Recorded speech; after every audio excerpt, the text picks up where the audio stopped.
Marina, je te propose de faire l'appel.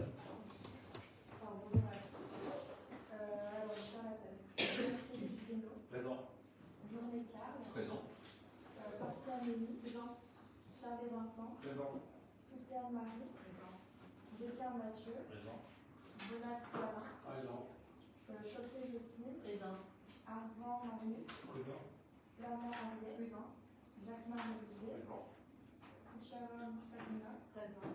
Lavoie Elodie. Excusez, vous pouvez avoir une voix qui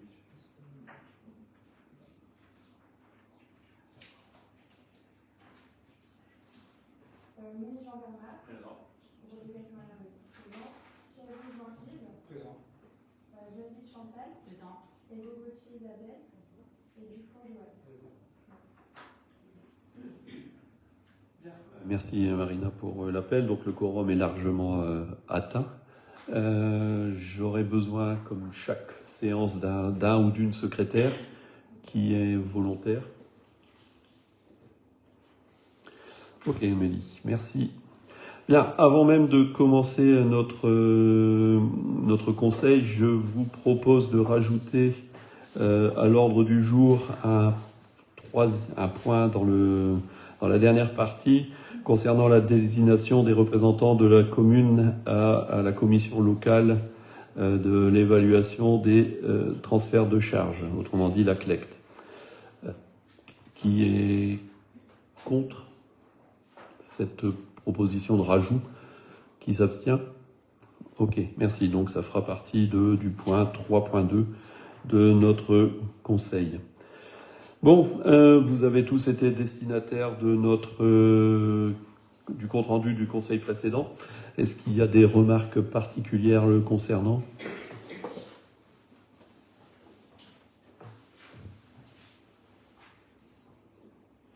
Oui, non?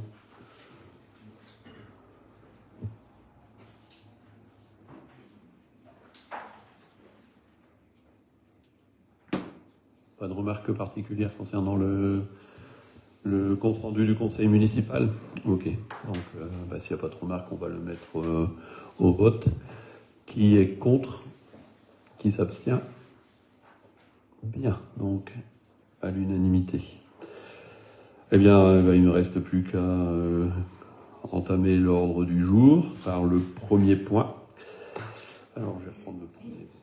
Oui, de toute façon, c'est parti pour un. Donc le premier point à l'ordre du jour, on va commencer par les finances. Donc ça concerne ta délégation, Vincent, donc je te laisse la parole. Merci, monsieur le maire. Alors, monsieur le maire et les élus du conseil municipal, il m'est demandé de vous présenter une convention de participation financière avec le SIDENSIAM, réflexion de la tranchée rue des Fusillés du 2 septembre 1944. Je vais vous donner quelques explications. Il y a eu des travaux de ce qu'on appelle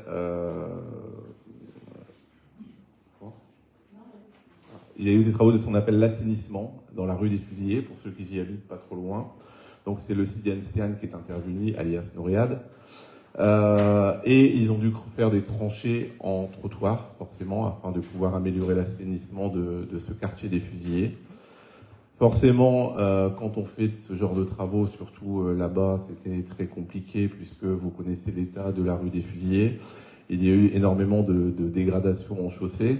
Donc forcément, ils pouvaient remettre ce qu'on appelle du gravillon, un peu comme ceux qu'ils ont connus à l'époque. Il s'est un peu passé à Usinor. Et puis finalement, après, on a dû réintervenir.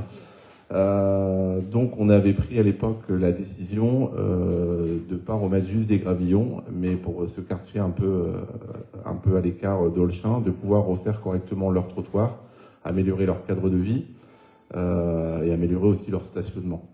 Donc ça permettait justement de rendre un petit coup de fouet, un petit coup de neuf à ce quartier, tout en profitant des travaux d'assainissement. Donc à l'époque, il y avait une négociation avec le SIDENSIAM qui nous proposait de prendre en charge une partie de ces travaux de réflexion de trottoir et de voirie. Et forcément, comme c'était très très usé, âgé, une partie qui nous revenait à nous, puisque là-bas, il n'y avait pas eu de travaux depuis très longtemps. Donc le total de cette opération coûtait 16 698,75 € hors taxe. C'est l'ensemble de l'opération pour la réfection de trottoir. Donc aujourd'hui, il vous est demandé d'autoriser Monsieur le maire à signer une convention avec SIDEN-SIAM afin que le SIDEN-SIAM nous rembourse la prise en charge de 4 730,87 €. C'est ce que je vous ai expliqué tout à l'heure. C'est leur participation à la réfection du trottoir suite également à leurs travaux qu'ils ont effectués. Donc en gros, il vous est demandé de l'autorisation de pouvoir récupérer de l'argent pour simplifier la chose. Y a-t-il des questions? Bon, merci, c'est clair. Qui est contre? Qui s'abstient? Merci, messieurs, dames. C'est adopté à l'unanimité.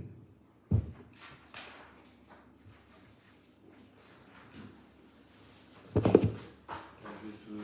te recéder la parole dans quelques instants, le temps que tu reprennes les dossiers.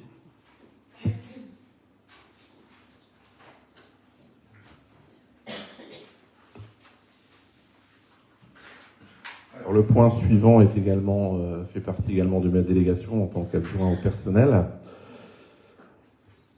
Nous allons avoir plusieurs sujets, plusieurs points. Le premier concerne le recrutement d'agents contractuels filière technique, grossièrement appelés les CDD. Je ne vais pas vous balancer comme ça bout à bout le texte que vous avez tous reçu. Je vais d'abord essayer de vous donner des explications, être le plus clair possible. Souvenez-vous, lors du dernier conseil municipal, nous avons évoqué qu'aujourd'hui l'État réduisait fortement les dotations auprès des communes, nous imposait également pas mal de choses. On avait parlé de moins 19% de fiscalité. Donc il a été travaillé depuis le mois de juin. On ne s'est pas tourné les pouces, déjà dans un premier temps. Il a été demandé à tous les chefs de service, jeunesse, administration, services techniques, ainsi que monsieur le DGS, de pouvoir retravailler ce qu'on appelle notre masse salariale. Comme je vous l'ai expliqué, aujourd'hui, malheureusement, quand on arrive à cette perte de fiscalité, forcément, c'est la masse salariale la première qui est touchée. Donc ces agents, dans un premier temps, je tiens à les remercier, ces chefs de service, ça sera mon premier point, car ils ont réalisé un travail formidable. Ils ont tous travaillé afin de pouvoir toujours continuer la continuité de service, le service déjà rendu aux habitants, et surtout en gardant en mémoire de surtout pas le baisser, puisque maintenant ils sont habitués, donc c'est important. Le travail n'est pas terminé, il y aura d'autres travaux qui seront en cours avec les différents adjoints pour pouvoir travailler, puisque on va devoir avoir moins de personnel, donc il va falloir travailler différemment, mais ça c'est un gros travail des adjoints. Mais dans un premier temps, il y a eu un premier, sujet de pouvoir baisser notre charge et notre masse salariale. Donc cette délibération, il faut savoir qu'au mois de septembre, tous nos CDD s'arrêtent. Le 30 juin, pardon, merci Nicolas de me reprendre. Donc tous nos CDD s'arrêtent, c'est-à-dire tous nos CDD actuellement, on ne pouvait pas s'en séparer avant, hein. J'aime pas ce mot, parce que je suis quelqu'un d'humain, malheureusement le contexte vous le connaissez. Tous nos CDD s'arrêtent le 30 juin. Je vous donne un exemple, la Poste. Voilà, la Poste, ça s'arrête le 30 juin. Elle doit continuer quand même à pouvoir fonctionner. C'est un service qu'on ne peut pas perdre au niveau des habitants.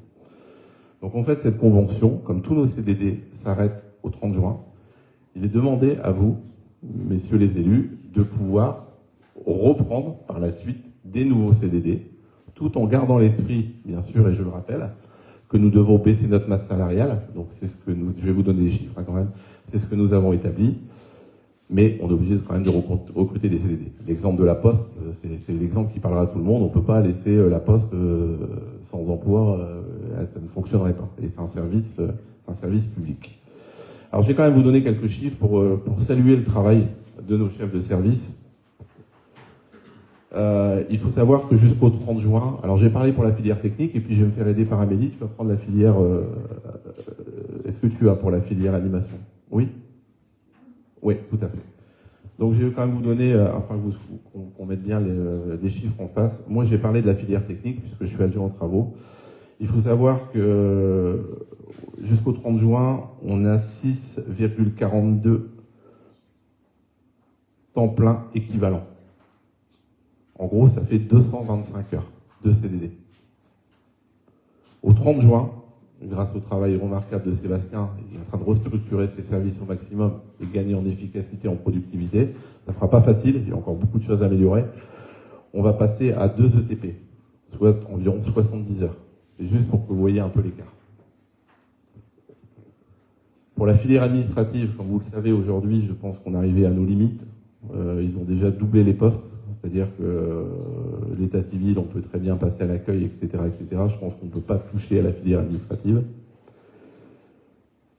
Pour la filière animation, je vais laisser la parole à Amélie, mais il faut savoir que dans la politique que nous menons, c'est-à-dire axée sur la jeunesse, axée sur la possibilité aux parents d'accéder à la cantine à 1 euro, accéder à l'animation, vous savez très bien qu'il y a des contraintes, il y a des lois où il faut un nombre d'encadrements.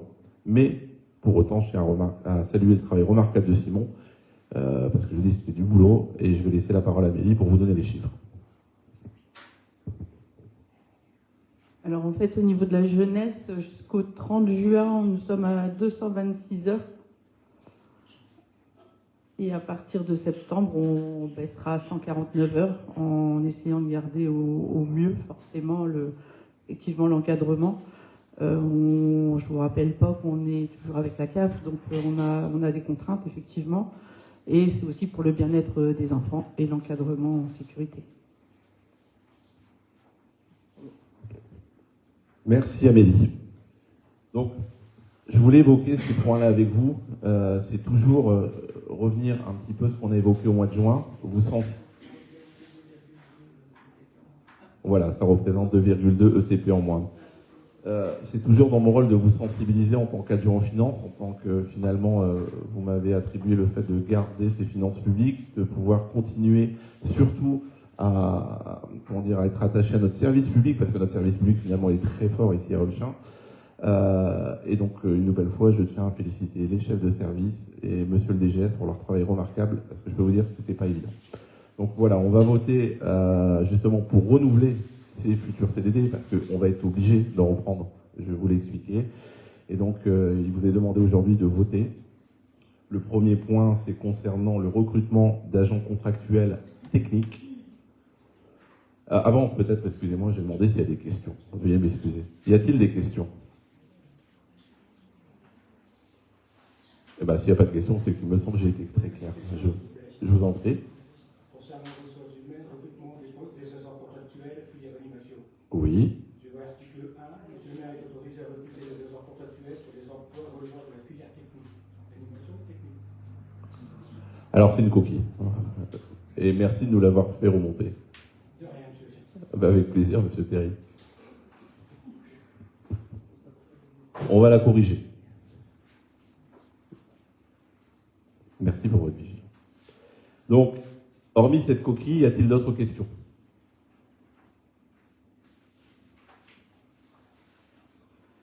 Très bien. On va pouvoir mettre au vote. Donc, concernant le point 2.1, recrutement d'agents contractuels, oui, filière technique, y a-t-il des oppositions? Des votes nuls? Donc 4.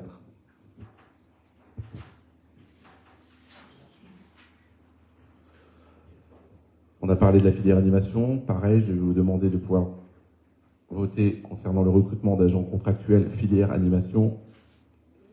Y a-t-il des avis contraires? Des abstentions? 4.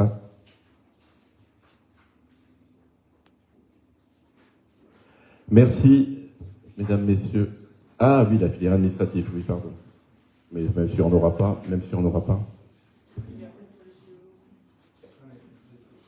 Ouais. On va faire la même chose pour l'administrative. Y a-t-il des avis contraires? Des abstentions? Merci. Alors ensuite, Bah, je pense que c'est fini ce point-là. Non, je peux.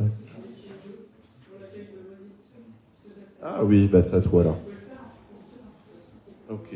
Excusez-moi, je n'avais pas la délibération. Pareil pour le recrutement d'agents dans le cadre de contrats d'enseignement éducatif, CEE. Donc c'est pour l'accueil des loisirs, hein, pour le mois de juillet, pour les centres aérés, comme vous le savez. Même question, y a-t-il des avis contraires? Des abstentions? Très bien.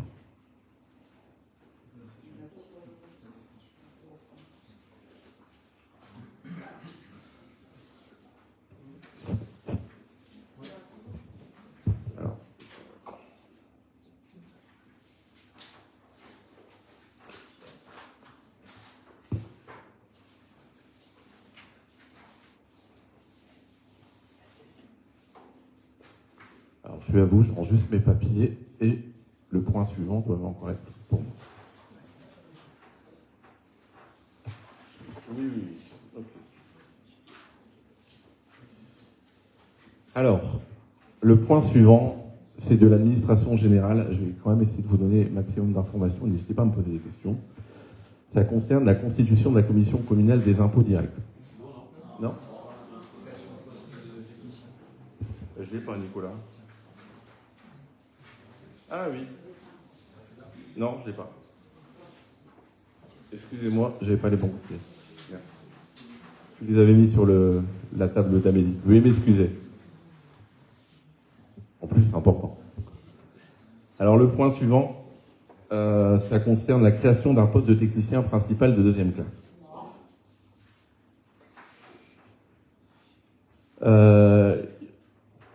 J'ai bonne mémoire. Il y a quelque temps, il y a environ 5-6 mois en arrière, on a vu un débat à ce sujet concernant ce qu'on appelait la promotion interne. Donc comme vous le savez, la fonction publique, ce n'est pas facile. Alors ça, c'est mon opinion personnelle, de valoriser les agents qu'ils méritent, tout simplement parce qu'on a ce qu'on appelle dans la fonction publique des ordres à respecter. C'est pas toujours facile, on veut valoriser des personnes, mais on doit respecter des règles. J'en dis ce qu'on vient pas. Alors que des personnes sont méritantes et qui, justement, on pourrait les accompagner. Moi, dans ma façon de voir la chose, les accompagner quand ils font du bon travail, c'est financièrement. Vous l'avez certainement dans vos travaux de tous les jours, sous forme de prime ou autre, quand vous faites un bon travail. Ça permet de valoriser le travail. Parce que la valeur du travail, forcément, elle se défend sur une partie financière. Donc, à l'époque, on avait essayé de, justement, faire de la promotion interne. Bon, ça a été un petit peu un grand débat, je ne vais pas revenir sur le sujet. Et aujourd'hui, j'ai l'honneur de pouvoir vous présenter la création d'un poste de technicien principal de 2e classe, car un de nos agents a obtenu le concours. Et l'examen professionnel, pardon, je vais faire très attention aux termes que j'emploie. Et donc, bien sûr, il est de notre devoir de pouvoir l'accompagner, puisque là, c'est totalement officiel, et en aucun cas freiner sa carrière. Enfin, personnellement, c'est mon avis, c'est l'avis que je défends devant vous, mesdames, messieurs les élus.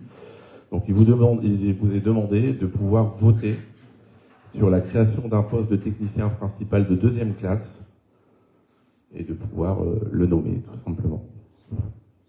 Comment ? Ouvrir, oui, c'est monsieur le maire qui ouvrira ce poste. Nomme, pardon. Nous, on ouvre et monsieur le maire nomme. Toutes mes excuses. Mais vous m'avez bien compris. Est-ce qu'il y a des questions sur ce sujet ? Oui, écoutez, nous félicitons M. de Brabant pour la réussite de son examen. Félicitations, Sébastien. Merci, monsieur Théry, de reconnaître monsieur de Brabant à sa juste valeur. Nous avons tous reconnu tous les employés à leur juste valeur. Je ne pense pas avoir dit le contraire, monsieur Théry. Je vais m'excuser. Est-ce qu'il y a des avis contraires ?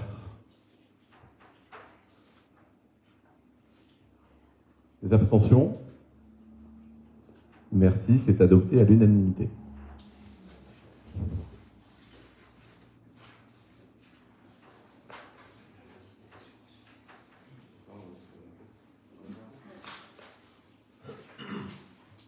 Suite à cette filière humaine, on va passer désormais à l'administration générale.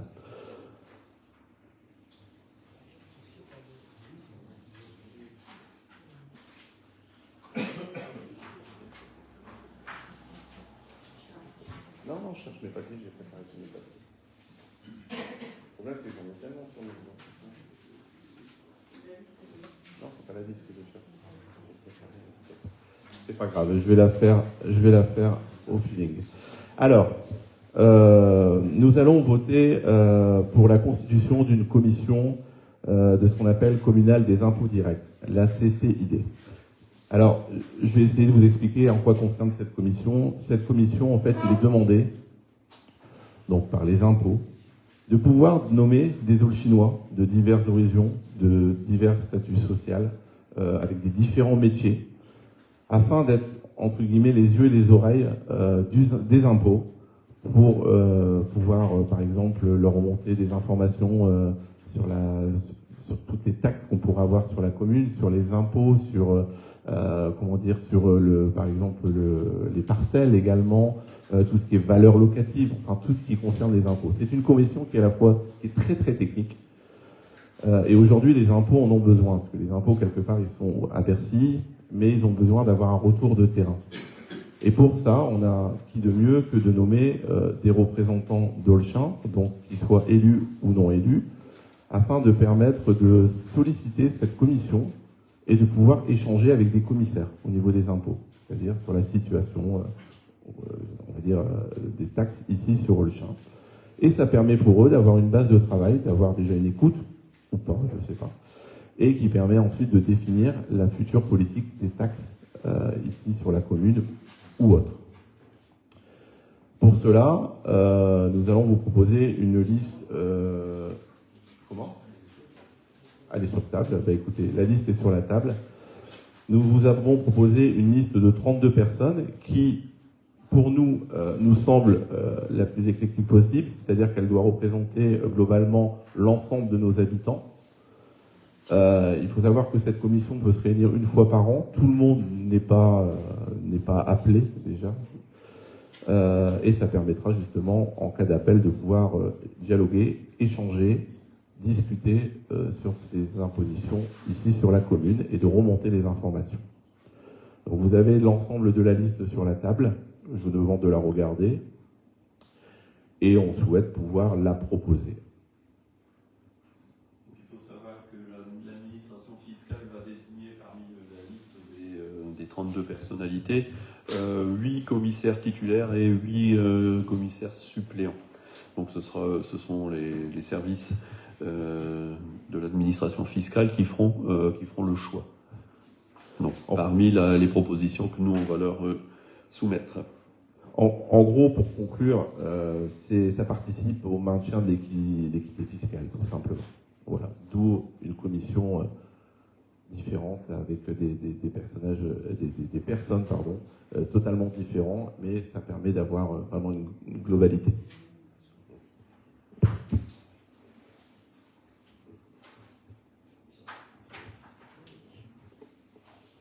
Est-ce que vous avez étudié cette liste ?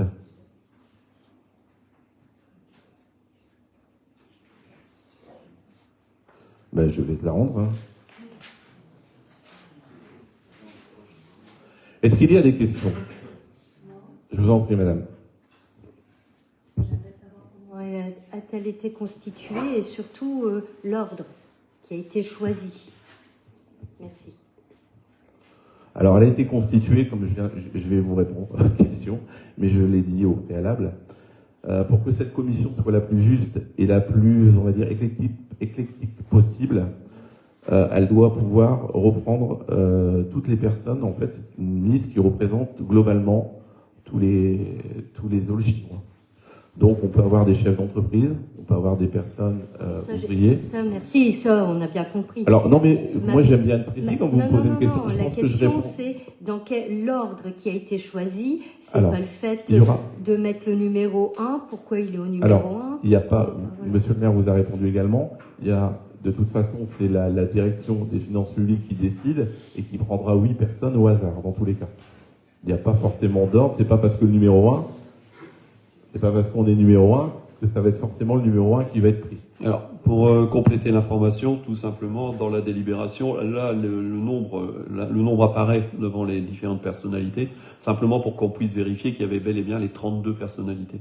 Dans la délibération, en aucun cas, les numéros n'apparaîtront. Il n'y a pas de préférence entre le numéro 1 qui apparaît ou le numéro 14. Il y a aucune préférence. Et à la limite, je pense que parmi les titulaires et parmi les suppléants, on pourrait très bien, pour éviter cet ordre, de placer simplement dans l'ordre alphabétique les personnalités. Comme ça, il n'y aura pas de notion d'ordre. Là, c'était simplement pour qu'on puisse vérifier du premier coup qu'on avait bel et bien les 32 personnes et qu'il n'y avait pas de trou ou d'oubli. Voilà, tout simplement. Sur cette liste, quelqu'un qui est titulaire pourrait être suppléant et quelqu'un qui est suppléant pourrait être titulaire. Alors, le choix est proposé dans le sens où il y a les 16 titulaires d'un côté, les 16 suppléants de l'autre. Donc là, Donc si on met par ordre alphabétique... Il y aura 16, c'est ce que j'ai dit, il y aura les 16 pour l'ordre alphabétique dans la colonne numéro 1, titulaire, et les 16 dans l'ordre alphabétique pour la colonne numéro 2, pour les suppléants. Il n'y aura pas cette notion de numérotation de 1 à 16 ou de 17 à 32. Merci. De rien. Et je rappelle aussi qu'il y a obligation qu'il y ait au moins une personnalité extérieure à la commune dans cette liste. Ouais, je pense. On va corriger son prénom, c'est Thierry Avec 2 R, oui. Comme Jean-Yves Thierry, la carrière. Les 16 titulaires.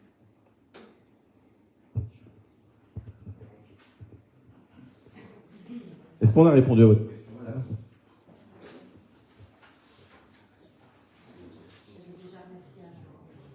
Ben, je vous en prie, madame. Je suis quelqu'un de très poli, donc je vous reposais la question afin d'être dans l'écoute active. Alors, y a-t-il des oppositions ? Des abstentions ? Merci, ce vote est adopté à l'unanimité.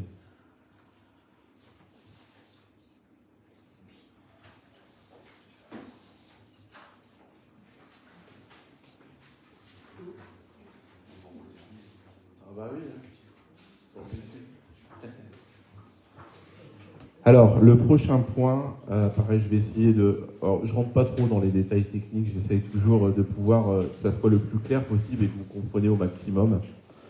C'est une question d'administration générale. Alors, désignation des représentants de la commune, le CLEC. Alors, le CLEC, forcément, ça ne veut pas dire grand-chose à tout le monde.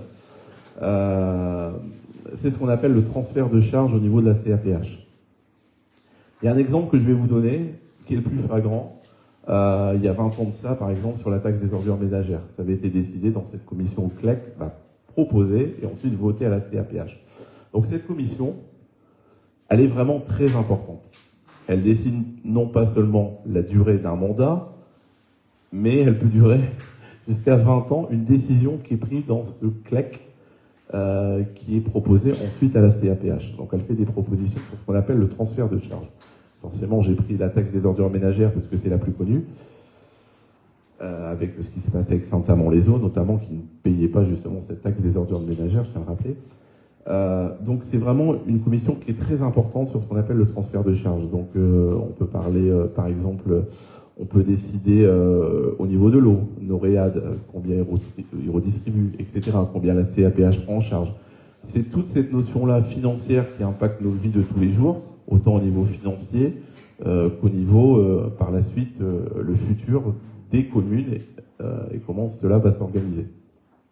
Donc c'est vraiment une commission, je dirais au niveau de la CAPH, pour moi c'est l'une des commissions les plus importantes, pas seulement pour ce mandat, je le rappelle, mais pour les années futures également. Donc toute décision qui est prise dans cette commission, pas une décision, mais toute proposition qui est prise dans cette commission, peut faire l'objet du futur de la CAPH.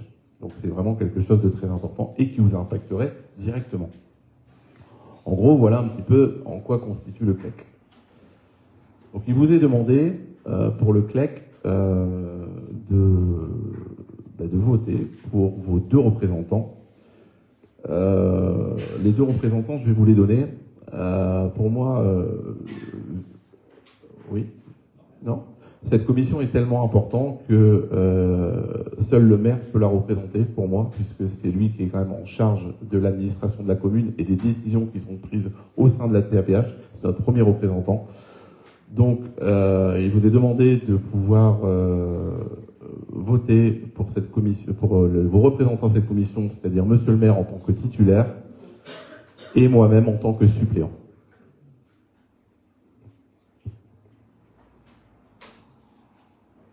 Avez-vous des questions?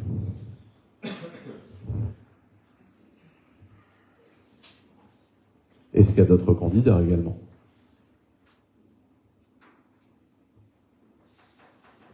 Très bien, on va mettre au vote.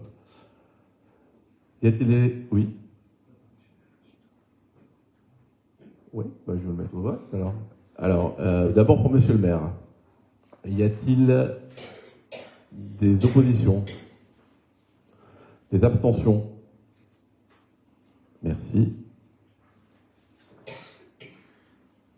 Pour moi-même, y a-t-il des oppositions? Des abstentions? Merci. Écoutez, mesdames, messieurs du conseil municipal, merci. Je pense que moi j'ai terminé mes points. Et je vais rendre la parole à Monsieur le maire. Merci beaucoup. Merci à toi Vincent pour toutes ces explications et toutes ces décisions qui ont été prises. Je pense que notre ordre du jour avec ce 3.2 est épuisé. Si vous avez des questions et si vous avez des informations, eh bien c'est le moment. J'ai pas eu de questions écrites, donc il n'y aura pas de réponse à des questions écrites.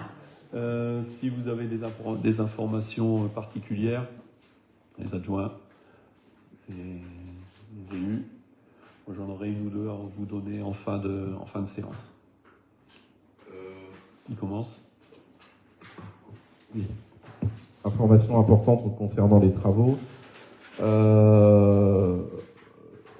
La suite Usinor, je pense que ça intéressera beaucoup de personnes. Donc la suite Usinor commencera la démolition du château d'eau, si tout va bien, à partir de septembre, parce que là on va arriver en période, si vous voulez, où il y a beaucoup de congés.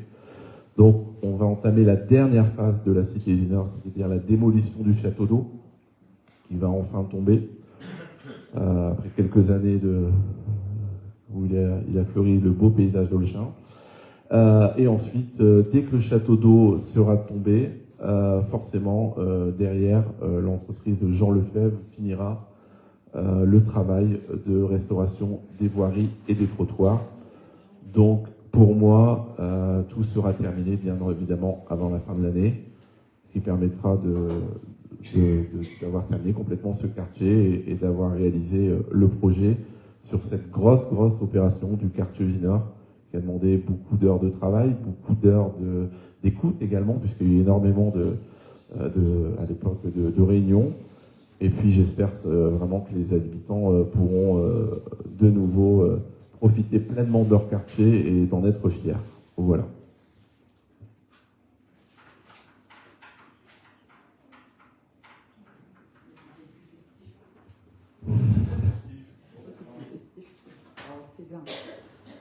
Alors nous, on emmène, pour information, on emmène nos aînés samedi au musée Grévin. Et il y aura aussi une visite en bateau-mouche. Le 20 juin, je vous invite à venir écouter les groupes de musique pour la fête de la musique. Et le 27 juin, ce sera la fête des écoles le matin. Vous recevrez une invitation d'ici là. Voilà.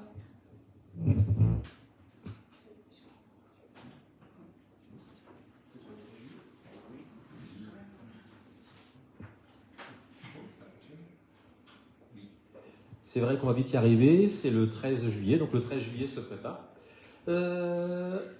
Donc cette année, un petit peu comme les années précédentes, donc nous allons faire un parcours pour la retraite au flambeau un petit peu différent. Nous allons passer par Pablo, Pasteur, Blowart, Colonel Fabien, rue des Jonquilles, on va passer par Usinor cette année, pour changer un petit peu le parcours, rue des Violettes, rue Jean Jaurès, rue de la Mairie, et nous allons finir par le stade de football.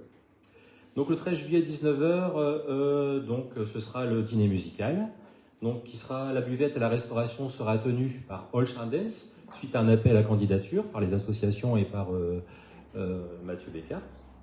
21h45, distribution des lampions jusqu'à 16 ans, donc cette année. C'était 12 ans auparavant. 22h45, la retraite au flambeau avec le circuit que je vous ai donné. Et 23h30, le bal avec une sonorisation de SCA L Sonorisation qui est basée à Wallers. Voilà, et 23h, le feu d'artifice, bien sûr. Moi, j'aime bien la manière dont tu présentes. L'animateur va un peu l'atmosphère. C'est tout pour moi, merci.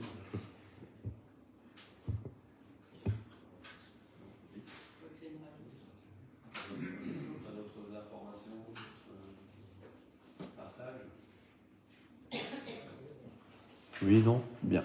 Moi, j'ai deux petites informations à vous donner. La première, c'est une invitation faite par Monsieur Després Jean-Michel et Monsieur Laurent Gimy, respectivement président du CAPER et maire de Thian, pour la cérémonie du 23e anniversaire de la stèle dédiée aux victimes de l'amiante et du travail, donc qui aura lieu le 26 juin 2026 à partir de 19h à la salle des sports de Thian. Donc ça, c'est la première information. La seconde information, c'est pour préparer la rentrée et vous annoncer que logiquement, le prochain conseil municipal devrait se tenir aux environs du 10 septembre. Alors, 10 septembre, normalement, ça dépendra aussi de mon emploi du temps. Donc, normalement, vers 18h ou 18h30, de la même manière. Voilà. Et on essaiera de s'y tenir sur au moins la fourchette, sur la période. Voilà. Pas d'autres remarques, pas d'autres questions? Ah, Marius. Une petite question pour la cité qu'on fait les travaux à Strasbourg du Château d'Eau. Est-ce que les plaques des noms des rues vont être refaites ou... Oui. Voilà, c'était ça que je voulais savoir. Bien sûr, il a été excellente remarque, Marius. Bien sûr, il a quand même été, souviens-toi, lors des réunions, l'idée, c'est vrai que c'est un peu imagé, mais l'idée était de refaire un petit peu ce qui se passait à l'étang du vignoble. C'était ça, en fait, l'idée de départ. Et effectivement, le nom des rues, aujourd'hui, on ne voit plus les plaques, et c'est un vrai labyrinthe, finalement, dans l'Usineur. Et en fait, l'idée était de pouvoir, bien sûr, refaire toutes les plaques, mais pas seulement ça. Par la suite, on va travailler, mais même très rapidement, sur un plan central, qui permettra, un grand plan, qui permettra de s'orienter pour notamment les visiteurs. Voilà, c'est vraiment l'idée, comme vous pouvez voir à l'étang du vignoble. Moi, j'adore me balader, et c'est vrai qu'à l'étang du vignoble, il y a ça, j'ai trouvé ça génial. Et l'idée, pourquoi changer des bonnes idées? Je trouvais ça génial, et ça permettra de valoriser le quartier, surtout. Donc oui, toutes les plaques seront changées, Marie. Bien évidemment, parce qu'il y en a certaines, ils le méritent. On est bien d'accord.